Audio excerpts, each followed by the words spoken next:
Up until now, I've always told you we start the same way, and that is a main idea line, where we can put our subject and divide it off from our verb.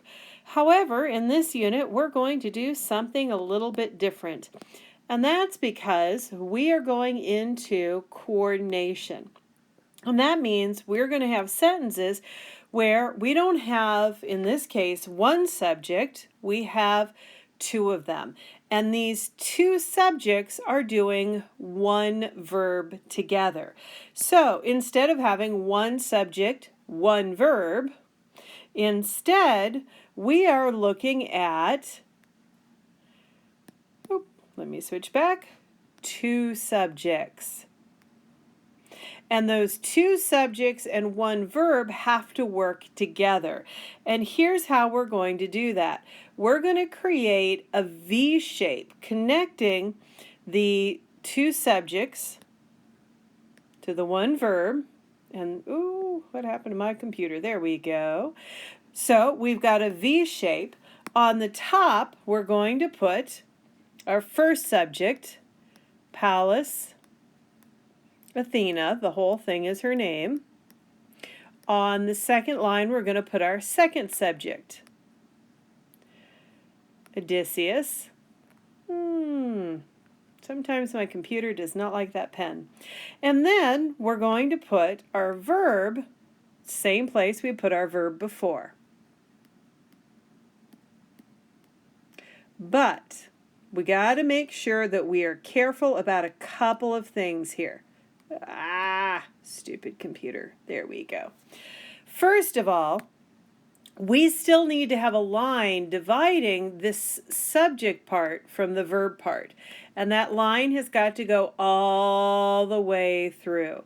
So let's make sure that you're getting that line in there and that you still have that line go through the main idea line so that it separates the subject and verb, because later on you're going to discover you've got other kinds of lines. So if I'm going to go ahead and check off my various thing, I have Pallas, Athena, Odysseus. We're cooperating, and y'all see what word is left out? Anytime you've got a branch where you're separating off two parts, in this case two subjects, you're going to join those two branches together by making a dashed line. And then your coordinating conjunction, or whatever conjunction you're using, is going to go on that line. And there we put and. And that is our diagram.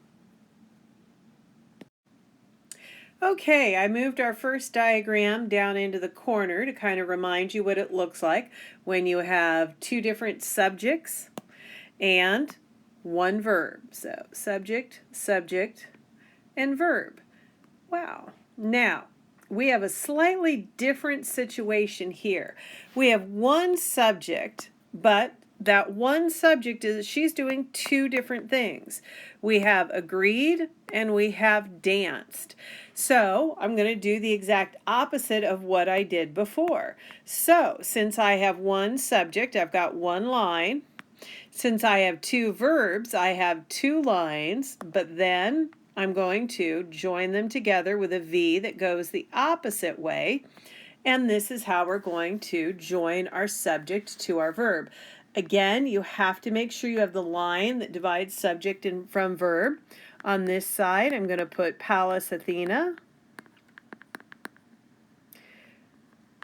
Now, she did two things. The first thing she did was agreed.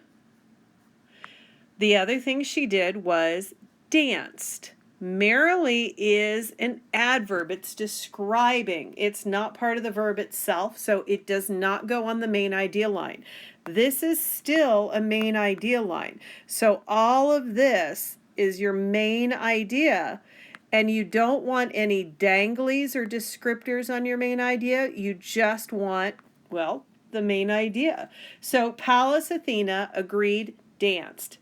That takes care of Pallas Athena agreed, danced. We have and, that gets diagrammed on the dotted line.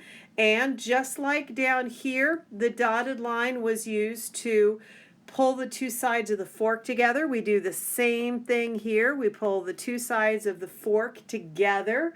Once the two sides of the fork are together, then we can write our conjunction right there. And that leaves us with one word, and that is merrily. Does merrily describe the agreeing, the dancing, or both? Well, that would be awkward to agree merrily. That just sounds weird. So merrily describes the dancing. So we're going to put it here under dancing, since that's what it describes, because as always, words dangle under whatever they describe or modify. So this is what happens when you have one subject and two verbs. Okay, so the two basic types of diagrams are down at the bottom. You have a subject with two verbs. You have two subjects with one verb. This time it's very similar but a little bit different. So we have Atalanta was running and singing. Atalanta, very famous runner in Greek mythology. She was known for being able to outrun anyone unless they threw golden apples at her and distracted her. However, in this case, we have to be careful. So Atalanta is going to be our subject. That's pretty straightforward. So let me switch over to a pen here. So we have Atalanta as our subject. Our verb, we have two actions, running and singing. So I know I'm going to have the structure that goes this direction. No problem. But I want you right now to take a look at the verb. What is the actual verb? Do y'all see the problem? Atalanta, yes, running and singing. Where does that leave was? Well, is that a helping verb? Well, the answer is yes. Clearly that's going to be a helping verb because it puts the action in the past, and we know helping verbs always move us on the timeline. But is this helping verb attached to running? Atalanta was running. Or is it attached to singing? Atalanta was singing. Well, let's take a look. I know that Atalanta is going to go in my subject spot. No problem. I can do that. I know I've got two actions. I've got running and I have singing. Oop, why did that disappear? There you go. Now, if I put the word was up here, what this is saying is Atalanta was running. Good. Atalanta singing. Oh, does that sound right? Atalanta singing. No. I need to have the word was down there as well. Well, maybe you're going to say, well, then I'm just going to put the word was down here. Atalanta was running. That's correct. Atalanta was singing. That's correct. But now I have another problem. How many times do I have was? Well, once, twice. How many times do I have was? Just once. So, once again, my diagram doesn't match what I see in the actual sentence. So, what do I have to do? I have to do something with the word was that will make it so that was attaches to both running and singing. I want you to, for a second, to think about math. If I have 4 plus 2, you would say, that's 6, no problem.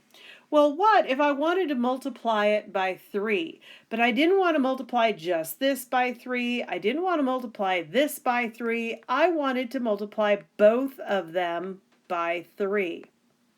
I would put the 3 out front, the 3 would then distribute. Are y'all there with me? I bet you didn't know I was going to go into math, did you? Well, let's take a look at our diagram because I do have a spot on my diagram where I can put the word was that will make it distribute to both sides. And that is, I'm going to put it on the line before the line splits. At this point, the word was now distributes to both verbs. So both verbs are correct. That means I still have to put a line dividing my subject and my verb. By the way, that's why I still need the line, because sometimes part of the verb is going to be on the line before the split. So I now have Atalanta. I have was, I have running, I have singing. The word was attaches to both verbs the way it should. So what am I left with? Well, and. Well, that's pretty easy. And is going to go on the line. So, there we go.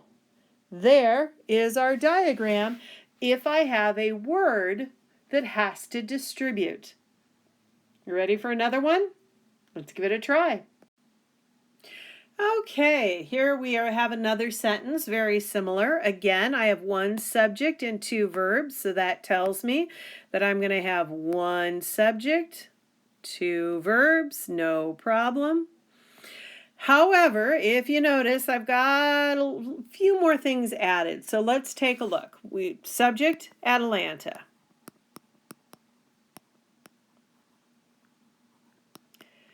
Actions, running, singing.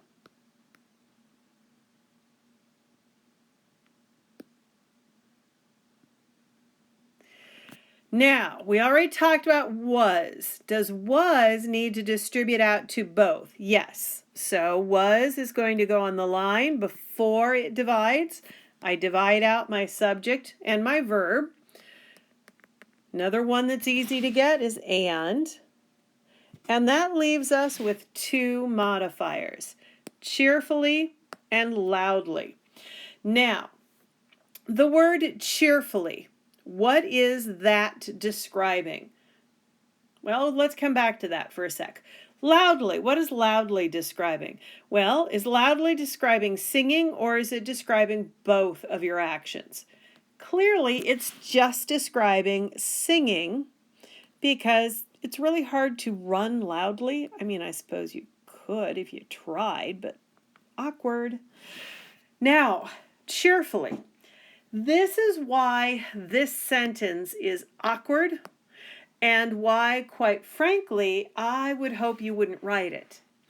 The problem here is cheerfully could be simply describing the running, that the running was cheerful running.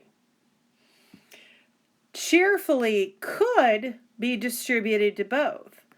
The running is cheerful and the singing is cheerful. In fact, cheerful singing makes more sense than cheerful running. Again, a little awkward to run cheerfully. But this modifier is placed in such a way that it's difficult for me to tell what it's modifying. If your intent is to say, look, cheerfully describes both of these actions, well then just like your helping verb, you would have to attach it to the line before the split. And I would have to put cheerfully here. However, if what you're trying to say is no, it's not that both were cheerful, just the running is cheerful, then it would be best up here. Sometimes sentences are ambiguous, and what that means is it's hard to tell what the author is really saying. In this sentence, is the author trying to say that the running is cheerful, or is the singing cheerful, or both? And the fact that you literally can't tell whether cheerfully should go here or here is what tells you this is an ambiguous and unclear sentence. It's not structured well. So, a couple of things to take out of this. Number one, sometimes when teachers tell you that something is awkward, what they're trying to tell you is, mentally, I can't put the pieces together because you've done something to make that sentence confusing. The other thing to take out of this is that you should always keep in mind, if something modifies both verbs, you attach it to this line before the line splits. So, how about if I said, Atlanta cheerfully ran and sang loudly? Well, if there's no helping verb, you could literally just have blank line here, and you could still attach a modifier to a blank line if what you're trying to say is that whatever goes on this line attaches to both of the actions. So, hopefully that is going to get you going and get you started on coordination. Good luck.